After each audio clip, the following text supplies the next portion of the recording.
Sorry about that. What? Game's not available?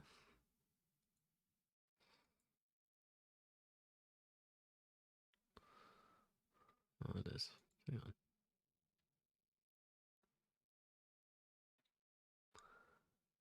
It has to be available. Hang on, everybody. We'll get started in just a second. Whew. Man, that was kind of one of those so that happened type of thing. We'll get started in just a second. Just make sure we're live on all platforms before we get going. Let's see here. Make sure we're live. Then I need to make sure that the title and kick is good. Hang on, everybody. Just give me 1 second as I get this ready.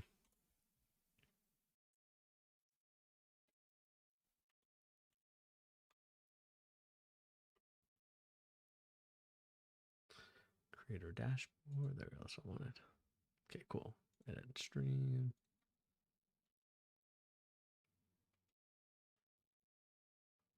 Okay, I think we're good. There. Okay. Go to YouTube. And then let's go to YouTube Stoops. I want to go to my channel. Damn it.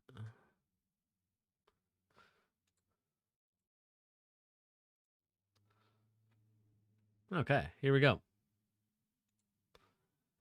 I think we are live and we are kicking. We are live. And guys, you are watching on your screen the game winner from Derek White right there. This guy will never have to pay to go to Fenway Park ever again. I don't care what you have to do. Get this guy whatever he needs. This dude will never have to pay for anything in Boston again. I hope every owner in Boston, I hope everybody around the Boston area, from Seafair to many other neighborhoods, Fenway Park, whatever neighborhood he's in, this dude never has to pay for anything in his life again. This was an absolutely tremendous game. Not from the fact that it was a great game by any means. I would say that this game, in a lot of ways, disappointed in the star effort. I was listening to Cuffs the Legend a couple nights ago on his AMP show. And I think one of his, I can't remember who, if it was Jay Miles or whoever said it. But I remember them saying that it's going to come down to the role players. And it definitely came down to the role players for me, in my opinion. Like, not even just, to me, it's not even the fact that that Derek White hit the game winner. To me, what it boiled down to was the fact that the starters didn't really particularly play very well tonight. I mean, Jason Tatum, yeah, he had 31 points tonight, but really, realistically, I would say that this was not, in terms of points and things like that, this was not something I would currently say, in my opinion, was a Tatum game. Because if you take away those 15 free throws, he really only had 15 points from the floor. 16 points from the floor. And for a guy that's as good as he is, that's just not good enough. Same thing with Jaylen Brown. Again, you take away the free throws, it's not a lot of points. And really what it boiled down to was the role players. Like, we got guys like Derek White, 3 for 7 from the 3-point line. Marcus Smart, again, another great game. Had 4 turnovers, which, again, he's going to be one of those guys that, as a coach, I understand Marcus Smart as a player. I love him. I love the tenacity, and you're just going to have to live with the turnovers, even if it causes your hairline to go back. And this game definitely made my hairline go back much more. And by the time I'm about 35, 40, there may not be any hair left. That's kind of how I'm feeling right now. Excuse me. But yeah, to me, this is what this game boiled down to. And we'll wait just a little bit before we get started. Let's make sure that we are sharing this with everybody. Let's see here.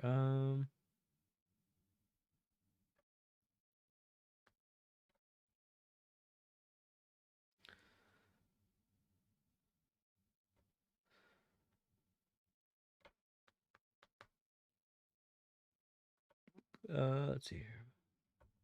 But yeah, Sorry about that, everybody. But yeah, I mean, to me, this game boiled down to the role players.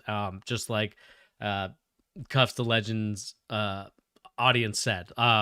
Again, I think it was Jay Miles who said it. Again, I want to give credit to him because I definitely thought that this was going to be a little bit more of a star-studded, I would say, type of game where I would say that Jimmy Butler and Jason Tatum and Jaylen Brown would come to play. But we really have to start questioning. I would say more so the usage of Bam Adebayo and Kyle Lowry. I mean, this is, again, another game where Bam Adebayo, again, the first two games for me for Bam Adebayo, he was absolutely killing it. He was crushing it. I didn't really see anything wrong with his game. But then all of a sudden, he became a much different player. For me, he just didn't seem as aggressive as he once did in games number 1 and number 2. And so I was a little disappointed, in my opinion, from the Bam Adebayo perspective of, for a guy that's supposed to do a lot of things on the court, 4 for 16, 3 for 4 from the free throw line, 11 points, like that's just not going to cut it. And also, this was not a great Jimmy Butler game. If you take away the 12 free throws, half of his points were from free throws. And again, I thought the refereeing towards the end of the game was a little bit, I would say it was rough. It was rough because I thought there were, to be honest with you, I thought there were some bad calls against the Miami Heat. Clearly there was a couple of them where there was no push in the back. I believe it was on the Jason Tatum rebound, no push in the back. And I thought there was another couple bad calls too. I thought the one that Jimmy Butler had against Al Horford, not the one where he got fouled for the 3-point line. I thought that was fine. It was the one before that, because I thought Jimmy Butler was attacking. He kind of just ran into Al Horford and just flopped and hoped for a call, and he got it. And again, I just think it was calls that went horribly wrong towards the end of the game, and I get it. The referees are trying to let the star players decide it, but I just thought that was kind of a little bit of a bailout, I would say, from the refereeing. So far, I think the refereeing has been good in the NBA playoffs. I thought tonight was a little bit suspect, not because I know there's going to be a lot of people out there that are going to say, oh, well, this was clearly for the Boston Celtics. Like, they wanted Game 7 in Boston. I didn't really see it like that. What I more saw it like was a game that was ref like the regular season, where there was a lot of stuff that you could have called in the regular season, but probably shouldn't call in the playoffs. And so, again, it went both ways. I'm not going to say that one way was better than the other, but at the end of the day, this game really came down to the role players. And really, the role players that I think showed out tonight were Robert Williams. I thought had some great scores in the basket. I mean, there was a couple of them where that was some great alley-oop plays. Marcus Smart, like I said, played really well. Derek White played really well. And again, like, the players that played well were the role players. I mean, even look at Caleb Martin, 21 points for the Miami Heat. Gabe Vincent gave you 15. Duncan Robinson gave you 13. I mean, again, Duncan Robinson probably should have had at least one of those 3-point shots that he missed in the final game. But I'll say thank you, Duncan Robinson, to allow a Game 7. But yeah, I mean, at the end of the day, what it boiled down to was just the grit and grind of the Boston Celtics team. Again, I know that a lot of people are going to talk about the Boston Celtics. They're going to look at them. They're going to say, this team should be beating the Miami Heat, but the Miami Heat are a good team. And one thing I want to mention here, and I just kind of want to point it out, the play that was supposed to happen here obviously was not the Marcus Smart 3-point shot. If you guys watch it carefully, we see this a lot, and I think Joe Mazzulla took this from the Doc Rivers playbook, and this was again, I don't think my mouse is on here, but if you guys see Jason Tatum at the top of the 3-point line, the plan was for him to get the ball and then have him attack and go somewhere with it, which, again, it's not the greatest out of bounds play that I would say, but with 3 seconds left, it's not really much that you can do besides give it to your best player and let him go to work. Obviously, that was not the case, and what ended up happening was both guys, I believe that's Vincent or Martin, and Jimmy Butler went with Jason Tatum there. That allowed really two options here. You could either give it to Jaylen Brown here, or you can give it to Marcus Smart. And Marcus Smart came to the ball where I feel like Jaylen Brown kind of stayed a little bit back. As you can clearly see, this gave Marcus Smart probably a really good look. It wasn't it wasn't the greatest shot, I would say, if you're looking at like the options. But at the end of the day, he got off a good look. It rimmed out, and again, Derek White, by the point 0.3 seconds that he scored it, that was absolutely crazy. Again, I thought that they were going to no count this, and I thought that they were not going to review it. But this to me is just, again, watching the Celtics. And Pete, that's one thing. And I wish Pete was on tonight, because I wanted to tell him this because I forgot to mention it. And Hilo, you said it perfectly, man. The Celtics are the ultimate turn in your homework at the deadline type of team. That is so much facts.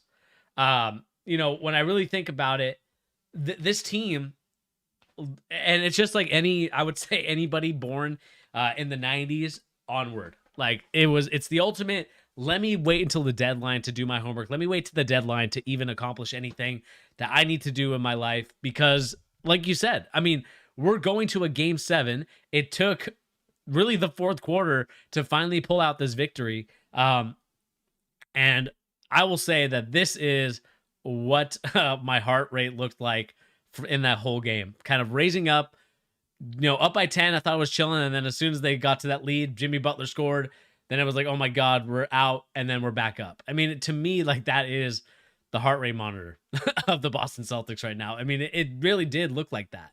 And again, I thought the Celtics didn't play very well tonight. I mean, they played well enough to get the lead. They played well enough, but really, with two of their superstars for the Miami Heat, that being Jimmy Butler and Bam Adebayo, before the fourth quarter, Jimmy Butler wasn't playing particularly very well, and Bam Adebayo has not been playing well since the first 2 games of the series.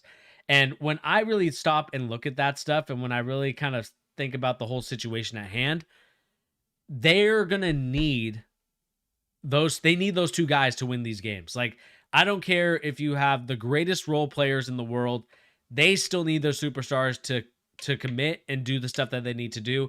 And I thought Jimmy Butler played a little tense and tight tonight. Like, this wasn't the aggressive Jimmy Butler that we saw in the first 2 games. I think the big thing, and Pete was right on this so much, and really as a coach, you know it too, basketball is such a mental sport, just like tennis, just like any other single person sport, golf even. The things that you think about, the things that go on in your head as soon as you miss a shot, as soon as you see the momentum go out of your favor. Again, the Celtics should have just quit tonight. The Celtics should have just said, as soon as Jimmy Butler made that shot, we did our best we could. We're going to Cancun. But instead, the Celtics got together, they banded together, and they kept this lead the whole time. To me, the MVP tonight was Al Horford. A great big block on Bam Adebayo in the lane. Again, Al Horford is not taking the shots that he once did a couple of years ago, but he is affecting the court on the defensive end, and that's something that you're going to need from a guy like him, is to guard a guy like Bam Adebayo, be able to switch on to the guards and be able to guard him. Again, I have to give a salute out to Al Horford. I thought he played a really good game, even if the box score doesn't say he did. That was a huge block. That's a momentum type of play, and I thought that was kind of I would say the X factor that got the Celtics over the hump. Besides, I would say the Marcus Smart 3-point shot, or like the 3-point barrage from Marcus Smart tonight, because really him and Derek White were the only ones that showed up tonight in the 3-point department. I mean, really, if you said the Celtics were going to shoot 20% from the 3-point line, meanwhile the Miami Heat were going to shoot 46, 14 for 30 compared to 7 for 35, you would have said that this would have been a Miami Heat win. You would have said it would have been a blowout even. And the fact that the Celtics were able to turn it around, be able to do the things that they needed to do tonight, and get the easy points. I mean, one particular play for me was Jaylen Brown actually had an opportunity to take a 3, pass it around the key, then passed it right back around, hit Jaylen Brown in the post, hit got, I believe, Caleb Martin in the post, scored it around the rim and got an and one. Like, to me, those are the type of plays that separate the Boston Celtics from, the Boston Celtics that we should have seen this whole playoff series to what we saw the first 2 games. Again, the Celtics, I would say, in the NBA are one of the most frustrating teams to watch in the NBA, because they have the makings of a young Golden State team in terms of the shot IQ, the shot making, all that stuff. I feel like they have, but then the IQ is just not there at times, and I think that's just the problem that you have sometimes with. I just think it's the problem when you have superstars on your team, and it's not in a bad or a negative way. It's just they are so dang good. How can you tell them they can't do this stuff? Whereas I feel like when it came to the Warriors, I felt like Kerr kind of had an opportunity, and again, it's the same thing with Popovich. Even like those two guys were able to, that being Kerr and Popovich, have the presence, have the, I said, authority, even if you want to call it that, to tell guys like Klay Thompson, who a lot of people didn't rank back in the day. Steph Curry, a lot of people thought was injury prone and wouldn't make it. Like the people were questioning whether it was Monty Ellis or Steph Curry, and even Draymond Green, second round pick. Like they were able to get in line and they bought into the system. I think that when it comes to a guy like Mazzulla, it's hard because you're a young coach. Like again, he's 34 years old. He's not a coach that has, kind of found his voice even. I mean, this is his first opportunity to be a coach. And again, he is taking the most of it. He's got the Boston Celtics to a game 7. So again, I want to give credit to Joe Mazzulla in that instant, because again, like that, this could have been a situation where I could even see like Brad Stevens with the ego that he has sometimes, right? And again, I like Brad Stevens, but he has an ego. He could have just said, "Yeah, Joe Mazzulla, step down. I'm going to coach this," and kind of be like, "Let me tag myself in like it's a WWE tag team match, like get a tag in there." But they stuck with him. He was able to do everything, and again, it led to a Celtics victory. I can't complain too much. It was a great game, just because my team won, obviously, but. If you're the Miami Heat, you have to be concerned with the play of Jimmy Butler and Bam Adebayo. This is, I believe, Bam Adebayo's. If we look at the stat line, and let me read Pete. God, I wish Pete was on here tonight, man. Sorry, Pete, if you're listening. I just need some guys. I need some people to bounce off of. But Hilo, you said, I felt like as soon as I asked you where the Celtics defense went, they turned it around. This has been their bread and butter and advantage against teams like the Heat, and it has been. Whoops. I wish this little heart thing was in the way. Let me read it from here. He has been back lately. Yeah, I mean, this has been the Celtics defense that we know and love. I mean, they had some great stops throughout the whole game where you thought maybe the Miami Heat were going to get buckets here, but they ended up stopping them. And again, let's look at the game logs for Jimmy Butler in the last couple games. Again, hasn't had a great game since game number 2. I mean, game number 3 was not very good. 13 points. I think this was kind of a blowout, 4 for 5 from the field. But you see the field goal percentage for Bam, and even the shot attempts go down for him. I mean, in a game number 5, it was okay. The rebounding wasn't there. 6 turnovers. Like, this is the Bam Adebayo that unfortunately the Miami Heat have gotten all season, and is definitely far from the player that he was a couple of seasons ago. Again, if you're the Miami Heat, you're concerned in that perspective, just because who else do you go to? I mean, yes, you have Caleb Martin, yes, you have Gabe Vincent, but you can't. They just are not, they're not big enough. Like, you need size to score, you need size to do a lot of things. Like, I titled a video "Size Matters," and it does matter in more ways than one, if you will. But size does matter, because look at the length of the Celtics. Look at the length of the Denver Nuggets. They were able to disrupt a little bit of what the Lakers wanted to do. I mean, even look at the size of the Lakers versus the Golden State Warriors. Like, that's how the Lakers won that series against the Warriors, with the length that they had and the ability to do the defensive things that they needed to. Hilo, you said the biggest difference with Bam, they completely stifled him in the paint and his playmaking. Yeah, I mean, every shot that he took was a tough bucket. It wasn't an easy bucket for him. He had a couple of them that kind of rolled in, but for the most part, he was being guarded by different dudes. I mean, I know Robert Williams played as much minutes as he could. 17, I feel like, is the number for him. I think that the Celtics are a little concerned with the knee. I think there's something up with that, because I would probably put him in the 26 range, but he made a difference in the game, and that's all that matters. I mean, 7 rebounds, 10 points, did his thing. But yeah, I mean, going back to Bam Adebayo, you have to be concerned with the Miami Heat if Bam Adebayo is only getting you 11 points and really not doing so much in any other category. Caleb Martin had 5. I mean, this to me, the the Miami Heat actually played a really good game. Besides the stars showing up, like if the stars showed up and they had the role players playing the way that they did tonight, I think this is a blowout for the Miami Heat. I think Jimmy Butler is winning the series MVP. And I think that this team wins by 10 if Jimmy Butler even has remotely the close game that he had a couple games ago. I mean, we can even look at, the game log for Jimmy Butler the last couple games. It has not been very good. I mean, he had 35, 27, 16, 29. Now he goes to 14 in game number 5. In game number 6, he had 24. But again, if we look at the free throw percentage for these games, it's not looking too great if you're the Miami Heat. I mean, again, Jimmy Butler, 5 for 21, 5 for 10, 10 field goal mades in the last 2 games is not going to cut it. Where he had 12 the other night, or 12 the first 2 games, 35 and 27 respectively in game number 1 and game number 2.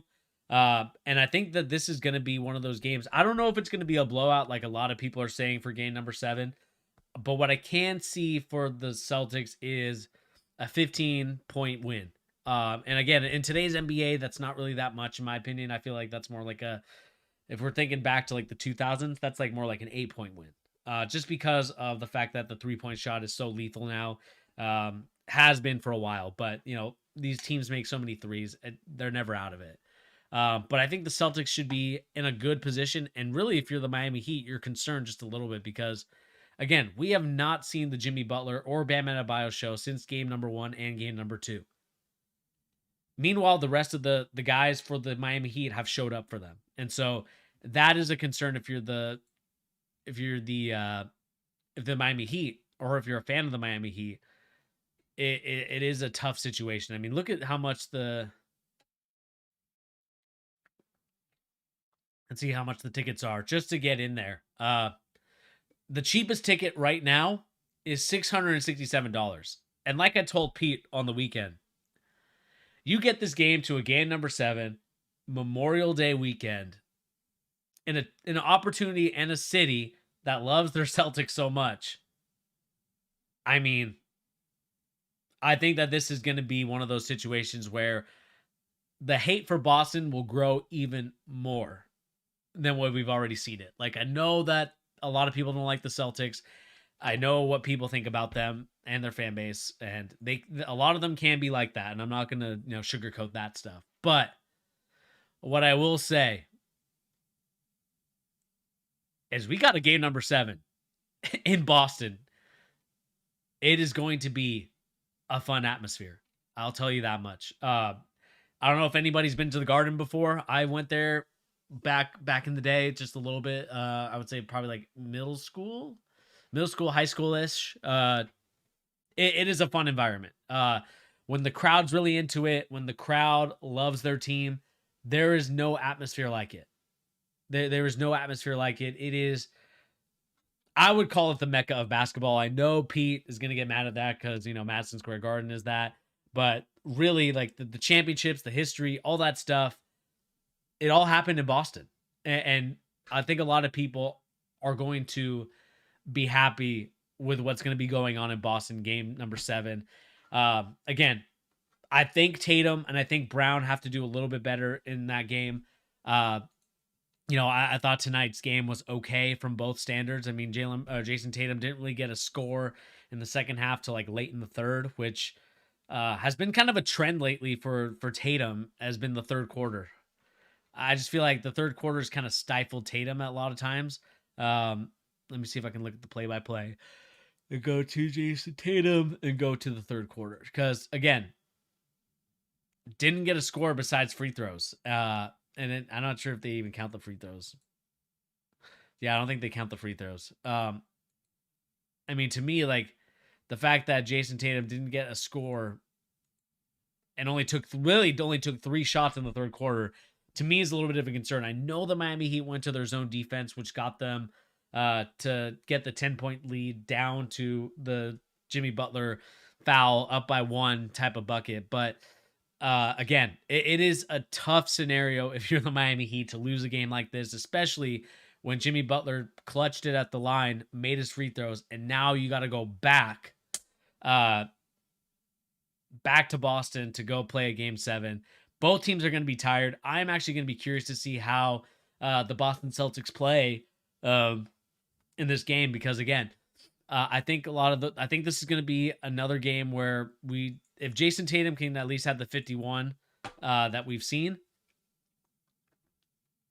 clearly we win by a lot. Clearly we win by 10 or 12. But man, I mean, I can't even. I know I sound drained. I am drained because that game took a lot out of me. Even though I didn't play, it felt like I played. I'm probably gonna do a little bike ride after this little session. Thinking about it still, I probably need to. And again, the reason why I'm streaming tonight and not tomorrow is because I'm going to Portland tomorrow. Driving over to Portland, Pacific Northwest. So it's gonna I'm not gonna be here Sunday. That's why Pete and I did a stream on Friday. If you guys want to check that out, go and check that out. It was actually a really fun stream. We talked a lot about different things. I'm gonna put some of the clips up on YouTube and be on the lookout for that tomorrow and on Monday. And I hope you guys do have a safe and happy Memorial's Day. We're gonna just stay on for a couple more minutes and see if there's any other questions that people have before we get out of here. My final thoughts again, just to talk about it and repeat it. The Celtics role player stepped up tonight. Marcus Smart, Derek White in big, huge ways.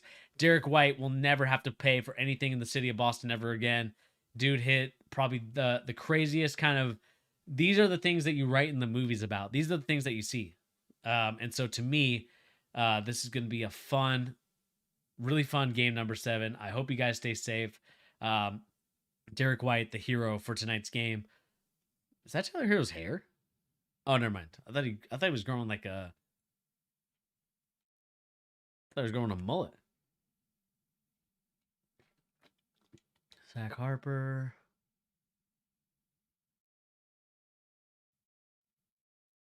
Heat and 6. Yep, we know that that's wrong. They believe they're the better teams in the series.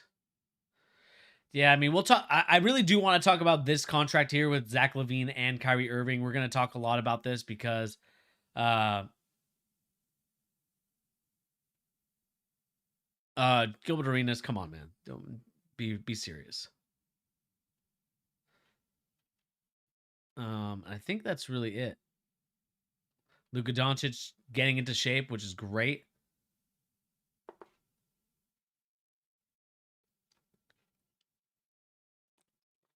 Let's see here. We have someone. Hilo, you're in the comment section. Let's see here. Bernie, would you have felt worse, have gotten swept in this series, or blown out at home in Game 7? Sorry to ask a gut-wrenching question after the win. To be honest, Pete, I would probably prefer a Game 7. I understand a lot of people are going to say, well, just get it over with. You get swept. But the amount of memes, the amount of the stuff that people would make. And again, we talked about it.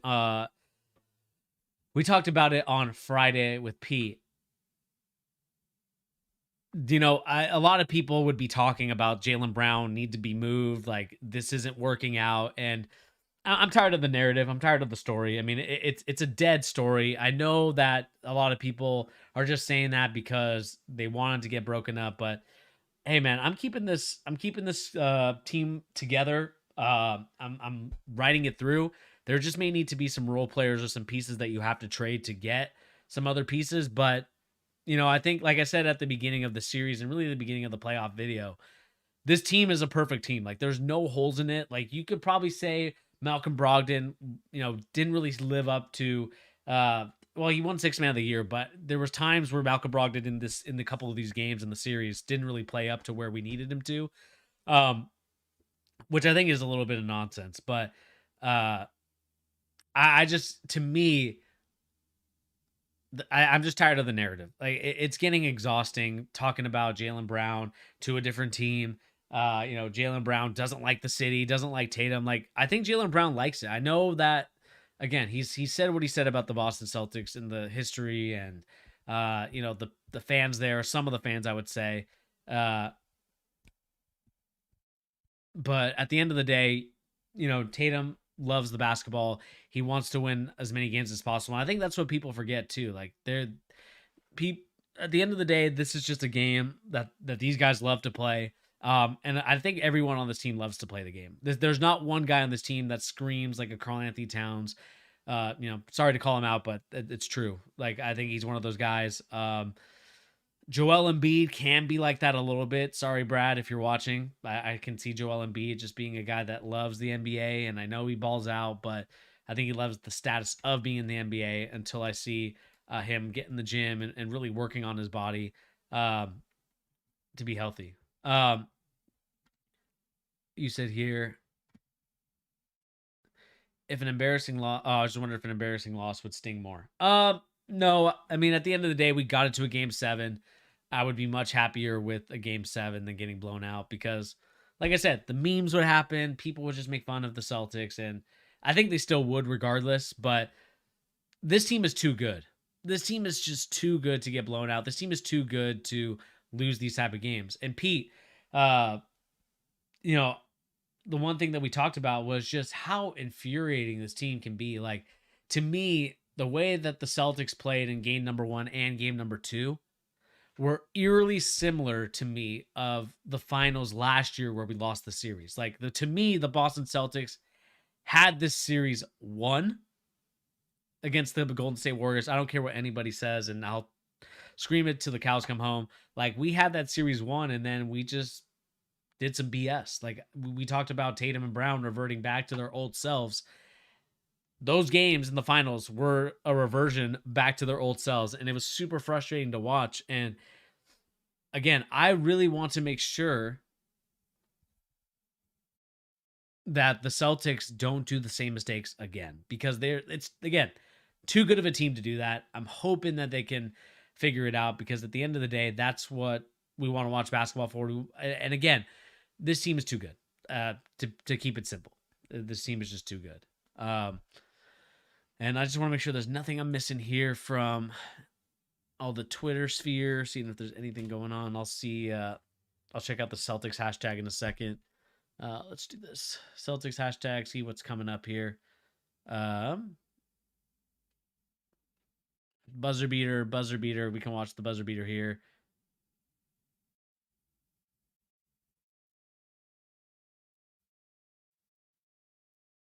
See if they have the other camera angle.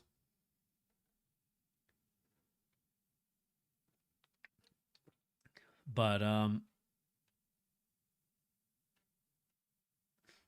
we can check out Beantown here with the final play.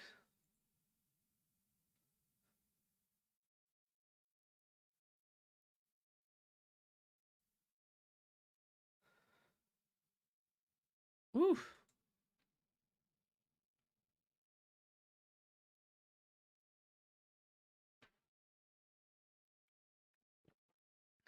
Yeah, man. I mean, this was a great game overall. I know that a lot of people are gonna say that the Celtics, like, this was just what's the right word I'm looking for? Like, it was rigged. Like, they clearly wanted this game to go to a game 7 so that they had basketball over the weekend for Memorial Day. But I don't know, man. I don't know if that is what we're seeing here. But again, like, I just think that this was a great game. I love it. I think a lot of people should love it too. Again, you don't have to love the Celtics. I understand a lot of people don't like them, but I mean, how can you not love a game like this where game on the line,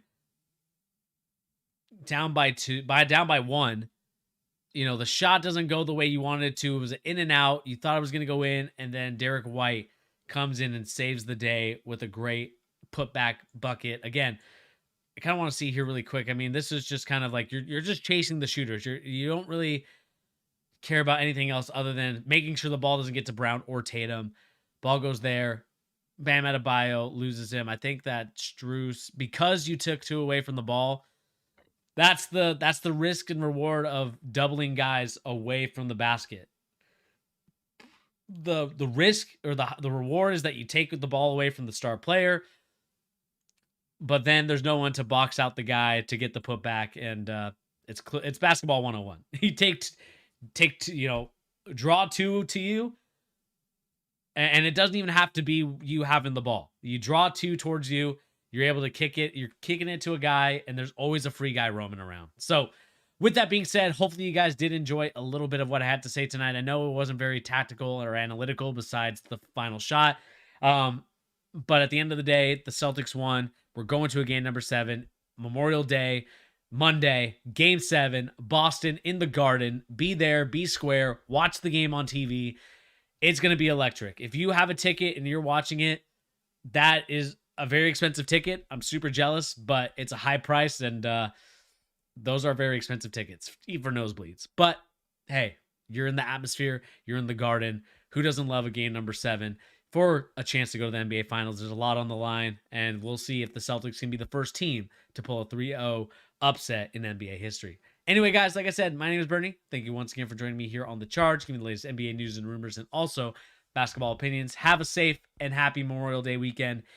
A lot of fun. Be safe, though. Make sure you make the right choices out here, and we'll catch everybody on the next episode of The Charge. Like I said, please remember to hit that like, share, and subscribe button if you're new to the channel. All that stuff helps us out tremendously, and we'll catch everybody on the next episode of The Charge. I'll let you know when that is. I'm not sure if I can go live for the game depending on what happens in Portland, but maybe I could do like a short little video afterwards depending on what happens in the game. Win or lose, we're going to put out a video. Anyway, guys, like I said, my name is Bernie. Thank you once again for joining, and we'll catch you.